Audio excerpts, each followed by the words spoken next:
Edilane Deon. Olá, sejam muito bem-vindos ao podcast Direito em Mim. Eu sou Edilane Deon, estou aqui com o Dr. Ório e ele vai nos passar alguns pontos sobre o direito do consumidor e o seu rito no juizado especial, a sua aplicabilidade no juizado especial. Boa tarde, doutor. Boa tarde, doutora. Seja bem-vindo ao nosso podcast. Muito obrigado. Obrigado pela presença. E então, vamos tratar sobre o assunto do Código de Defesa do Consumidor. Quais seriam os pontos que o senhor acha que deveria ser abordado? Bom, o Código de Defesa do Consumidor, ele traz uma série de direitos para o consumidor.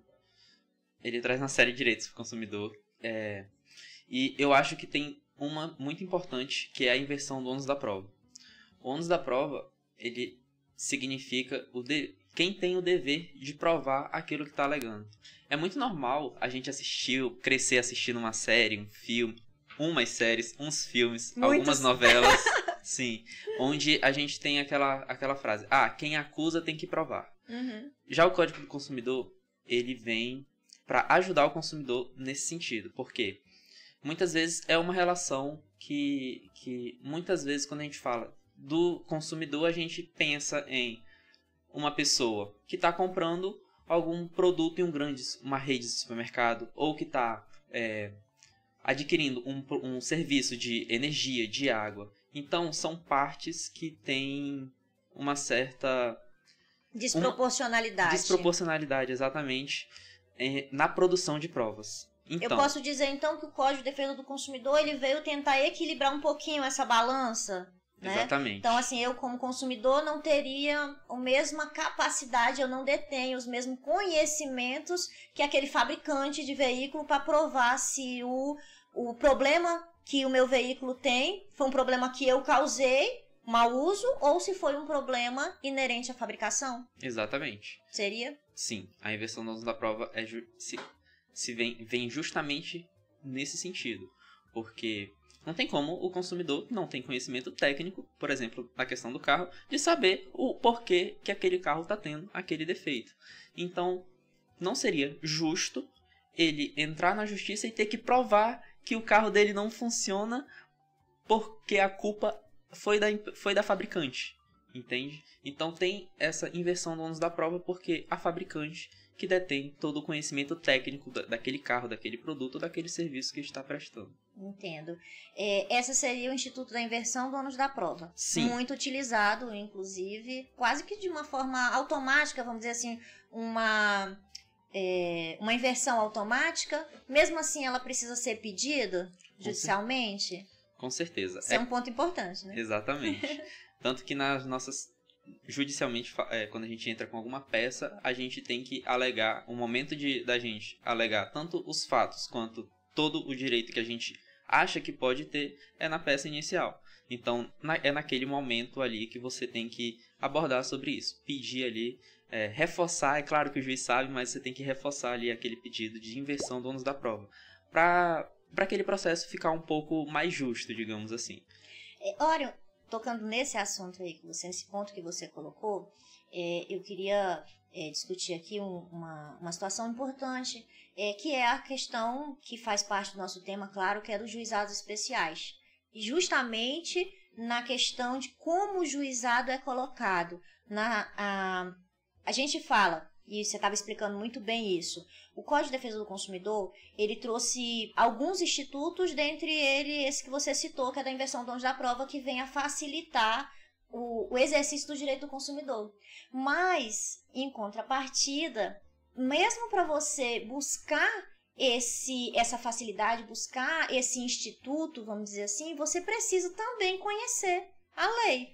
E quando o consumidor vai no juizado, esse desconhecimento dele, né, com relação às possibilidades jurídicas processuais, vamos dizer, essas proteções processuais que a lei trouxe para ele, também pode impedir que ele atinja o objetivo. Exatamente. O juizado especial, que é como normalmente as pessoas conhecem, que é as pequenas causas. Hoje o nome é juizados especiais. O juizado especial ele veio para desafogar a justiça comum, né? Porque muitas vezes o mesmo juiz que julgava um caso complexo, como a gente acabou de falar, uma questão do carro, que muito provavelmente iria precisar de uma questão de uma perícia, explicações técnicas, ele acabava sendo esse juiz que julgava uma causa complexa, era o mesmo juiz que julgava uma causa de inscrição indevida no Serasa. Então, os juizados especiais eles vieram para desafogar e com uma série de simplicidade, né? A meta do juizado é a baixa complexibilidade da causa. Então, muitas vezes, no boca a boca das pessoas acaba sendo, vai lá nas pequenas causas que eles vão arrumar o teu problema. E o que seria isso? Você vai chegar lá, você vai falar o que aconteceu, vai levar alguma documentação para comprovar o mínimo ali que você tem direito a alguma coisa, e eles vão, dependendo do valor da causa, depois a gente entra nesse tópico, dependendo do valor da causa, você não precisa nem do advogado para entrar com aquela causa. Porém, o que vai ser feito? Eles vão falar o que você falou para eles, né? Narrar aqueles fatos, e vão colocar a documentação que você levar. Eles não vão te defender. Eu acredito que falta isso. Eu acho que falta para a população, vamos dizer assim, entender que quando ela procura o juizado sem o auxílio jurídico, sem o auxílio profissional de um advogado, ela está indo sem defesa. E a outra parte, principalmente quando se trata de questões relacionadas ao direito do consumidor, a gente está falando de uma empresa, de um banco, de uma instituição que ela vai ter uma defesa. Então, vai ser você, sem conhecimento jurídico, contra, do outro lado, uma empresa sendo representada por alguém, que vai ser um advogado, né, um preposto, e também um preposto da empresa, que ele vai deter ali todos os conhecimentos jurídicos. E muitas vezes, sim, eu vejo isso na prática, que na verdade, algo que impede. Acaba que a pessoa, ela tá ali, muitas vezes ela tem o direito dela, ela não consegue provar isso. Essa facilidade, muitas vezes, do juiz postulante, ele traz ali, na verdade, é uma forma, não vou dizer que é o objetivo da lei, não é esse. O objetivo foi tudo que o doutor falou, mas estou dizendo na prática que muitas vezes as pessoas se deixam de conseguir exercer o seu direito. Né? Exatamente. As pessoas sabem, algumas pessoas, né, sabem que você pode entrar ali sem um advogado, só que esquecem de falar algumas outras partes. Por exemplo, se você perder aquela ação e você quiser recorrer, é obrigatório você ter um advogado para recorrer nas pequenas causas. E, contudo, você não tem mais a mesma oportunidade processual de produzir provas. Exatamente. Porque, por exemplo, se você foi cobrado indevido e você tem algum direito... A própria questão do ônus da prova, na verdade. Se você não pediu ali no início da ação, você não vai poder pedir ali no recurso. Né? O recurso ele vai tratar só do que foi discutido na sentença. Então, você não tem mais aquele direito de pedir aquilo que deveria ter sido pedido como, normalmente, um advogado faria. Né? Porque não tem essa parte do direito numa peça processual de quando você vai nos juizados especiais, né? Nas pequenas causas, relatar o problema sem a presença do advogado. E muitas vezes o advogado da empresa já sabe disso, ele já vê, né? Essa daqui não tem advogado. Vamos tratar, vamos contornar essa situação aqui. Muitas vezes até oferecendo acordos que são muito injustos, né? Porque eles sabem que se eles acabarem perdendo aquela ação, se aquela ação tivesse algum advogado que tivesse pedido ali todos os direitos que a pessoa realmente deveria, eles vão lá e oferecem uma coisa que vocês... Por exemplo, merecia ali 10 mil reais. O advogado chega e te dá R$1.000 ali de acordo e ele se sente ali o bom, né? O advogado da empresa. A empresa oferece esse acordo de R$1.000, sendo que você merecia teria o direito de ganhar muito mais. Então, essa facilidade... Essa questão do direito, você tem um direito, é algo muito relativo. Na verdade, no nosso código, ele não tem dizendo lá valores. É algo extremamente subjetivo. O que atingiu você, quanto vale a raiva que você passou. Por exemplo, se eu for relatar aqui, se eu fosse dar valor para a raiva que eu passo quando eu recebo 300 ligações me oferecendo um serviço que eu já tenho, inclusive que é aquela mesma empresa que me vende, porque eu não consigo entender isso, realmente, se fosse eu a julgar o meu problema, eu daria um valor compatível. na verdade, na prática, a gente como consumidor, e todos nós somos consumidores, eu deixo de atender ligações. Quantas vezes eu olho para o número desconfiada, que eu deixo de atender, às vezes, alguém que precisava falar comigo naquele momento, que eu deixo de atender, às vezes, nosso telefone fixo, então. Ninguém mais atende, eu não conheço mais uma pessoa que atenda um telefone fixo, uma chamada de ligação. Por quê? Por causa da forma como o mercado, a empresa se comporta, como agride os nossos direitos, né? E aqui eu nem tô falando, muitas vezes sim de cobrança, de formas abusivas e aí o que acontece? Essa é a minha raiva, é o meu dia, eu tava fazendo uma coisa importante e vamos colocar assim, mesmo assim é subjetivo.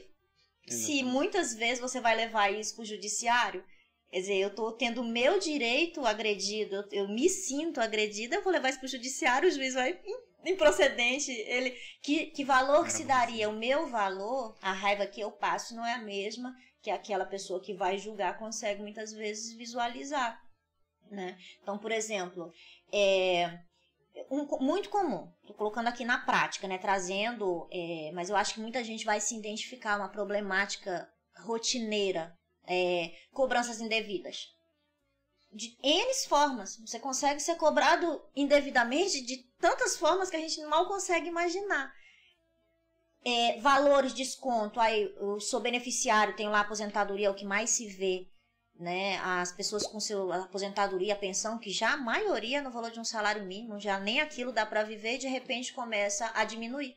Então, as pessoas vão lá em regra. A grande maioria das vezes são descontos indevidos, que provém de onde? De supostos contratos que as pessoas não assinaram, que não firmaram, que não têm condição, e a única coisa que a pessoa consegue dizer é eu não fiz, né? Então, isso se vê muito. Então, como que poderia se agir? Juizado especial é um caminho. Com certeza. Nesse ponto, qual seria a sua opinião jurídica, vamos dizer? Na verdade, o Código de Defesa do Consumidor ele ainda traz um outro direito do consumidor, que seria a repetição de indébito. Se você é cobrado de forma indevida, você paga aquela conta de uma forma indevida, você tem direito à repetição de indébito em dobro. Ou seja, se você foi cobrado de uma conta que não era sua e teve que pagar, ou acabou pagando aquela conta porque você acreditava ser sua, e aquela conta foi de R$1.000, você tem direito... Ou para se livrar das cobranças. Exatamente. Muitas vezes para se livrar das cobranças, muitas vezes um fornecimento de algum produto que você de serviço, né? Exatamente. Ou você paga ou você fica sem celular, e aí? Exatamente, sem celular, sem água, sem energia. Muitas vezes a pessoa chega lá para cortar e vou cortar aqui porque tem essa conta. Você vai fazer o quê? Você vai pagar a conta e depois você vai procurar se a conta realmente era sua. Então...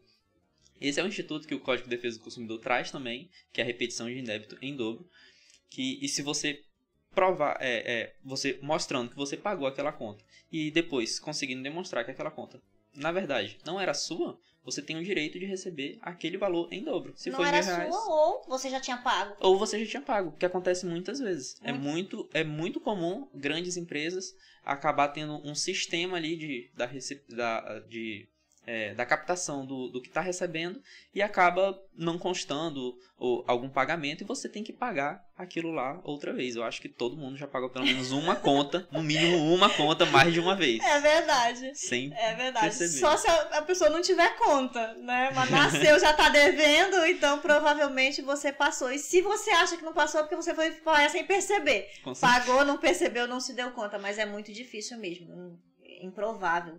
A gente tá ali consumindo e hoje nós consumimos muito. Você consome celular, você tem 2 chips, vem conta, você tem a energia, a internet, e é uma vida de consumo. E consumo de cobranças, de boletos, e aí a gente vem nessa parte de fraude e tudo isso daí a gente consegue demandar no juizado. Como advogado, você, opinião aqui, do sistema jurídico, o senhor acha que o juizado, ele realmente seria o caminho mais viável para o consumidor? Eu acho que existe algumas etapas, né? Tem alguns órgãos de proteção, como mais comum, o PROCON, por exemplo, que você tenta resolver aquilo de uma forma administrativa, né? Que muitas vezes você, infelizmente, não consegue. Então, a partir do momento que você tentou resolver aquilo de uma forma administrativa, para o seu problema ser menor, para você conseguir resolver aquilo mais rápido, tentar um contato com a empresa, e que também, infelizmente, muitas vezes é muito difícil, você acaba tendo que ir para o judiciário se não der certo. E aí, se você for para o judiciário, em regra, na teoria, e eu acho até que podemos falar que na prática, o juizado especial, ele é sim mais célere, né? Mais rápido. Só que aí vai depender do caso. Você não vai entrar no juizado especial porque você acha que aquilo dali é simples e tem que ser resolvido rápido. Não é assim. Tem limitações de salário mínimo, por exemplo. As causas do juizado é até 40 salários mínimos, até 20 sem... Tinha falado anteriormente, até 20 sem advogado. Só que sem o advogado, só para frisar, né? Se você precisar recorrer, você vai ter que ter advogado. O recurso tem que ser interposto pelo advogado e vai incluir todas aquelas custas iniciais que não seriam pagas no início. A menos for beneficiário da justiça gratuita, né? Exatamente. A gente também tem esse ponto. Sim. Eu fiz a pergunta, na verdade eu chamei o tema aqui pra gente discutir, que eu tenho uma convicção pessoal também, uma ideia sobre isso, porque a gente também advoga e sabe como é na prática. Mas, por exemplo, isso nós estamos falando do juizado especial, está falando da justiça comum, justiça estadual, e nós também temos o juizado especial federal, que, vamos dizer assim, julgam e comportam ações complexas e importantíssimas, como ações de aposentadoria, ações de auxílio-doença, direitos extremamente essenciais para as pessoas e muitas vezes de uma complexidade probatória grande e que as pessoas vão e muitas vezes são incentivadas aí sem a atuação do advogado. E acaba sendo, vamos colocar na prática, elas contra a União.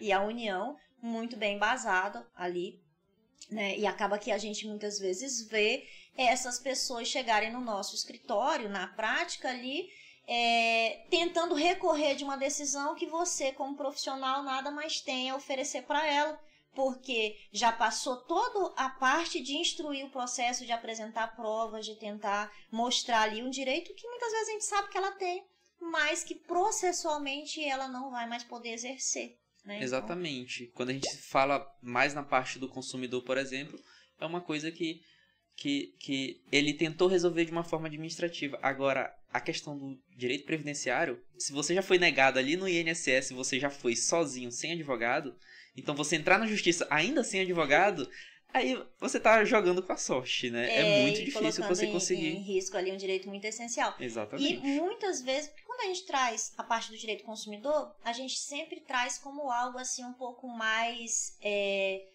Eu não sei se foi uma ideia que se enraizou assim na sociedade, mas quando você fala em direito consumidor, a gente acaba pensando, uma empresa me fez raiva, me cobrou indevidamente, sempre são valores que a gente considera baixos, vamos dizer, para a maioria das pessoas, ou eu comprei um produto e ele não foi entregue, um defeito, mas algo assim muito disponível, sabe? Algo que talvez não me atingiria de uma forma tão ampla, assim, de uma forma que me impactasse tanto, mesmo financeiramente. E aí sim vem talvez a figura do juizado especial, até para as pessoas não deixarem para lá, deixarem de exercer o seu direito por conta da dificuldade de exercer o direito. Mas nem sempre é assim, né? Então, muitas vezes nós temos algumas questões que são do direito do consumidor que são complexas. Por exemplo, um produto que causou uma explosão, que feriu você, né? Às vezes causou uma lesão em você, sim, na pessoa, deixou sequelas emocionais, deixou sequelas físicas, estéticas. Nesses casos, não poderia, por exemplo, juizado especial? Ou não deveria juizado especial? Não deveria. Não deveria. Não deveria. E, na verdade, dependendo do caso a caso, nem poderia, né? Uhum. Porque, por exemplo, quando você falou que o produto, um fogão que explodiu, eu já pensei na parte da perícia. Perícia. Né? Claro. Que aí já é uma parte da justiça comum. Mas a gente também tem a questão do dano que pode causar alguém. Um dano estético e tudo. Então, você não vai... se você, dependendo da queimadura que você acabar sofrendo ali, o dano que você vai pedir é muito alto. Então, como tem a questão também da limitação do salário de 40 salários, então eu acho que já fugiria do caso. E nesse específico, a gente está tratando de duas impossibilidades. Tanto a questão pericial, que é uma parte mais complexa, que é a justiça comum, que tem que julgar, porque você vai ali, você vai pedir a perícia, você vai pedir a perícia e vai vir um técnico que não vai ser um técnico de nenhuma das partes, né? Não vai ser as partes que vão indicar, vai ser o juízo. E aí, essa pessoa vai fazer uma perícia de uma forma imparcial para ver se o que causou aquela explosão no fogão, por exemplo, daquele produto. Se foi um erro do fabricante ou se foi um erro do próprio consumidor. E aí nisso também entra a questão do dano estético, por exemplo, que com certeza, dependendo do grau do dano que você sofreu, ele seria muito superior aos 40 salários mínimos. Sim, com certeza. Pelo menos na minha concepção de justiça seria. Uma opinião jurídica, opinião profissional. Nós, como o doutor colocou, crescemos vendo filmes, séries, e nem sempre elas se baseiam em questões nacionais. Então, nós também conseguimos ver nos noticiários que em alguns países, algumas decisões, muitas vezes elas vêm com um caráter mais educativo, corretivo, impedir que aquilo se repita, do que propriamente só olhando pela visão compensatória do dano, né? Então, quando eu falo em defesa do consumidor e eu levo algo para a justiça e eu olho e eu digo, nossa, o judiciário está abarrotado com esses mesmos problemas. Quer dizer, está todo mundo sendo cobrado da mesma forma, todo mundo sofrendo o mesmo dano, todo mundo tendo problema com os mesmos produtos da mesma forma e com as mesmas empresas. As más prestações de serviço se repetem, né? Então, e todos os dias nós vemos, operadores do direito, vemos condenações dessas empresas. O senhor acha que a nossa valoração do dano do consumidor, ela estaria, vamos dizer assim, aquém? Ela não estaria trazendo efetividade para uma mudança do comportamento das empresas, dos prestadores de serviços? Eu acho que sim. Até porque muitas vezes a gente não consegue na justiça ganhar o que a gente realmente pede, né? Muitas vezes a gente pede um valor X e o juiz dá um valor Y, porque ele está acostumado ali a toda vez ver aquele mesmo tipo de caso. Então, acaba ficando muito aquém, porque é muito difícil o juiz que está ali vendo vários casos parecidos todos os dias sentir a mesma dor de quando ele viu aquele caso pela primeira vez. Então, eu acho que o valor está, sim, muito aquém, porque as empresas, muitas vezes, elas continuam prestando um serviço de uma forma inadequada ou sei lá, fazendo uma cobrança indevida, né, de forma errada, porque ela sabe que se o consumidor for buscar os seus direitos aonde for, na justiça, né, tanto no juizado especial quanto na justiça comum, não tem um impacto financeiro para eles. Então, é mais rentável para eles continuar a prestação de serviço dele do jeito que estão prestando. Porque aquele valor que vai sendo condenado é muito baixo. Não compensa para eles parar para pensar, para mudar a forma de prestar o serviço. De certa forma, a gente pode dizer, sua opinião, tá? Mas assim, de certa forma, a gente pode dizer, raciocinar, que essas condenações em valores baixos, elas, de certa forma, vamos dizer assim, não fomentam, talvez, não, mas elas criam um ambiente propício para que esse dano perpetue, continue sendo repetido. Se a gente tivesse uma condenação mais expressiva, o senhor acha que teria condição do judiciário, de certa forma, conseguir dar uma resposta social de barrar, trazer mudanças no comportamento das empresas no Brasil? Eu acho que sim. Eu acho que as condenações no Brasil, a nível Brasil, são muito baixas e acaba não mexendo no bolso da empresa, que normalmente uma empresa está pensando na questão da rentabilidade. Então, se não mexe no bolso deles, se vale a pena eles continuarem prestando o mesmo serviço de uma forma inadequada, porque todo dia acontece as mesmas coisas, como você falou, né? Uhum. Então, com certeza. Tá, eu também concordo, minha opinião. Para finalizar, falando aqui do nosso tema, né? Falando aqui do ônus da prova, falando da repetição do indébito e do juizado especial, o que o doutor poderia deixar aí pra gente de uma dica? Bom, eu vou explicar um pouquinho e depois eu vou dar dica. Como a gente já tinha falado anteriormente, tem a questão do ônus da prova quando se trata do direito do consumidor. Então, para isso, a gente tem que não é só você chegar a falar que aquilo aconteceu e acabou. Você tem que ter o mínimo probatório. Para você ter a inversão do ônus da prova, você tem que provar minimamente que você estava certo. Por exemplo, se você está falando que foi cobrado indevidamente, você tem que ter pelo menos um boleto, né? Tem que ter pelo menos um boleto ali guardado, alguma coisa do tipo. Eu já paguei essa conta. Então, eu tenho que provar através de 2 comprovantes que eu paguei 2 vezes aquela mesma conta. Exatamente.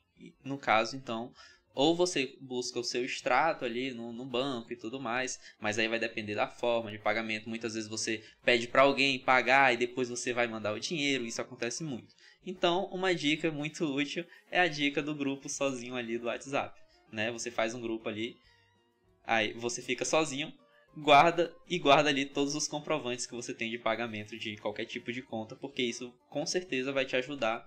Uma vez que você desconfiar que pagou uma mesma conta 2 vezes, é só você ir lá no seu grupo do WhatsApp, que só tá você, ninguém vai estar vendo o que você tá pagando ou deixando de pagar. E aí você olha os seus comprovantes. E aí quando você vê que foi pago 2 vezes a mesma conta, aí você vai buscar saber o que realmente aconteceu, se aquilo foi realmente uma cobrança indevida, e se você vai ter direito ou não, para conseguir comprovar minimamente o seu direito quando for procurar a justiça, né? Sim.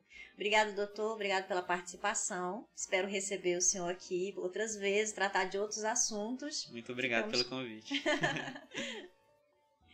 E esse foi o nosso programa de hoje, do podcast Direito em Mim, com a participação do Dr. Orion Vasconcelos, tirando dúvidas sobre o direito do consumidor. Eu sou Edilane Deon e aguardo vocês no nosso próximo programa.